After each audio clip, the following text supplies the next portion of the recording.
The following video contains spoilers. If you do not want to ruin Survivor Series 2016, you may want to watch another video. Thank you. You know, I've been a wrestling fan for such a long time. I remember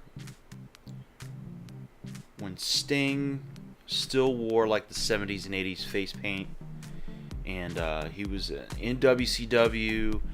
My great-grandfather, my grandpa Solomon, he got me into wrestling.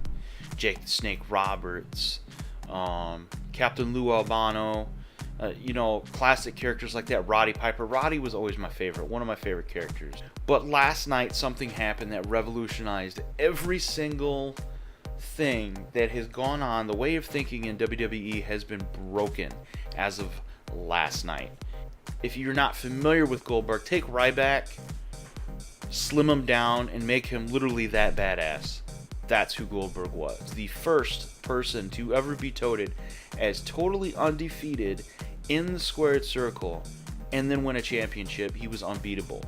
But last night, watching Goldberg actually be able to defeat Brock Lesnar in the fashion that it was done and the way that it was sold, hands down the most shocking, best pay-per-view ending I have ever seen in my life. And it threw me for a loop. And not only threw me for a loop, Steven Larson, if you haven't ever seen their channel, they do a lot of wrestling-based stuff. They also work with Machinima. This is their reaction, and I thought this summed it up perfectly. Yeah. Oh, shit. Oh, man. Oh, shit.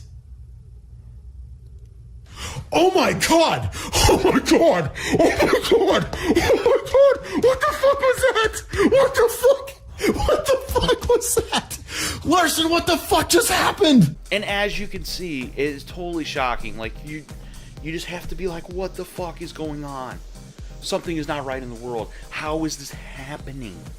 Because notoriously, WWE does not like to favor squash matches at the end of matches anymore. Like, it was a gimmick that was done before. Big Daddy Diesel did it.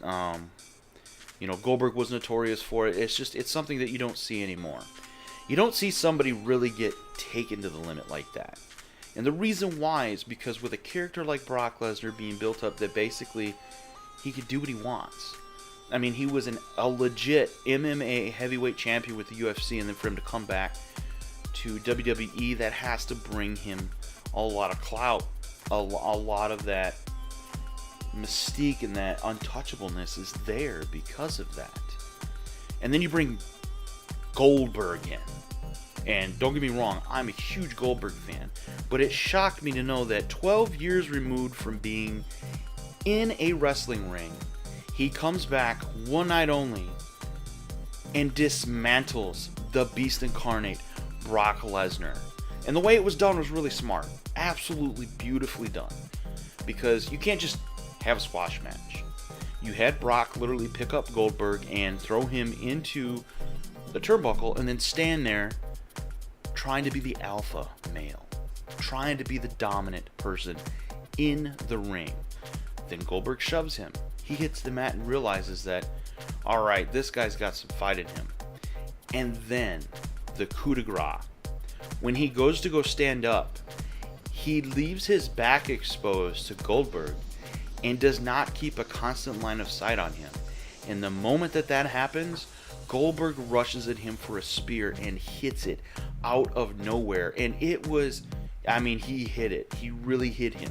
So now, Lesnar's down, and I'm thinking, alright, yeah, you're gonna let him get, you're gonna let him get his little fucking move in, and then you're gonna squash Goldberg with Brock Lesnar. But then came the second spear. And at that second, that moment, it's like, are they really gonna allow this to happen? Is this real?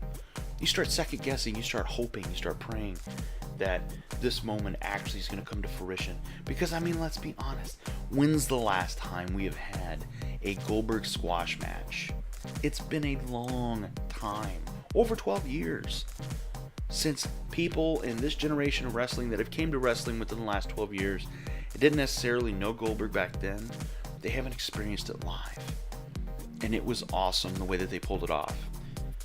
when he went to go pick him up with the jackhammer, I thought, okay, yeah, he's gonna lift him up. The Brock's gonna get out of it. But the minute he hit that thing and landed to the mat, and the ref started counting, I almost was watching it. It was like the reverse of the Undertaker streak being broken. It was like the streak become intact again. It was the total opposite feeling. Whereas when you saw Taker on that 3 count was pinned and the match was over, you couldn't believe that Taker lost. And at this time, 1, 2, 3 happens, and Goldberg has beat Brock Lesnar in 2016. It almost like wiped the slate clean. And then I start thinking, am I on drugs right now? Did I drink something? Am I dreaming? Like, you can't, there's this haze around it that you almost cannot believe that this is what you're looking at. But it was so awesome. And I'm glad that they did it, and I'm glad that it happened. Thank you, WWE, for giving us the opportunity, all the old Goldberg fans, to let Goldberg be Goldberg one last time. That was awesome. I'm interested to know what you guys as fans think about this whole Goldberg winning in such a fashion. I really am. Leave a comment below. Let me know what you think. I'll hit you guys back up, and I'll see you guys next time. My name is Topher. I'm the OG. Later, haters.